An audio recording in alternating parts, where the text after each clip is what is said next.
get back to the story of the day as it relates to China, and that's what's happening in Washington. There's more now on the big vote that we're waiting for in the House regarding China's currency. It could lead to higher taxes on imports from Chinese companies.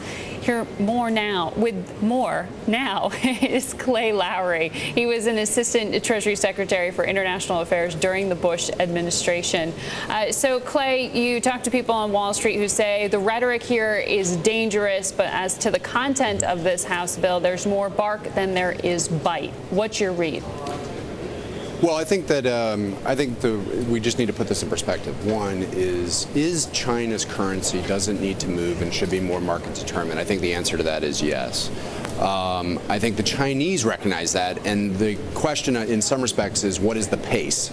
We are not as happy with the pace as they are, and that is something that hopefully will be fixed over time.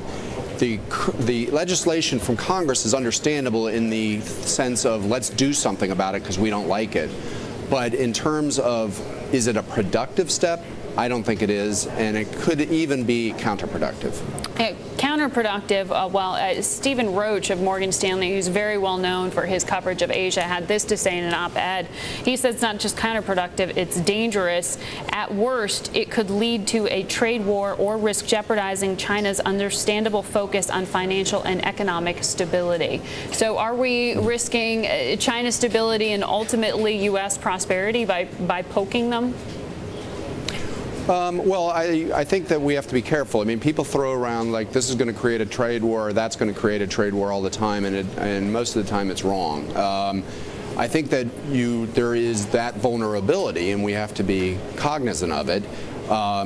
When we slapped on tariffs on tires in China about a year ago, people said, is this going to create a trade war? And the answer probably was no, but that doesn't mean that China's not taking steps to put tariffs on our chicken parts, which is an important thing for some of our farmers in this country. So I think that we have to be very careful about it. So Stephen Roach, I think recognition of that is very important.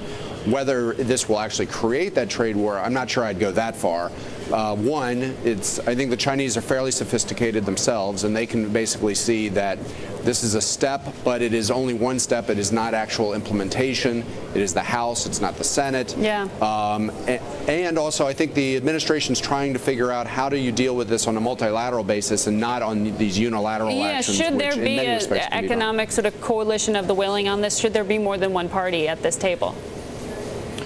I think so, and I think that there's a lot of countries that do have concerns about China's currency. They have concerns, by the way, about other international global economic issues, and that's one of the purposes of the G20, to try to find solutions to these problems. That doesn't mean that they're always going to do it, but I think that that's one of the good things that the G20 can address, and I think we'll hopefully see that in Korea in a couple months. But those issues are not always the easiest for people that are in political office to understand, because they do take time and they don't get you the immediate results that you're hoping to achieve. Well, we will see just how much farther the yuan has appreciated by November. It's up, what, 1.5% thus far. So stay tuned. Thank you, Clay.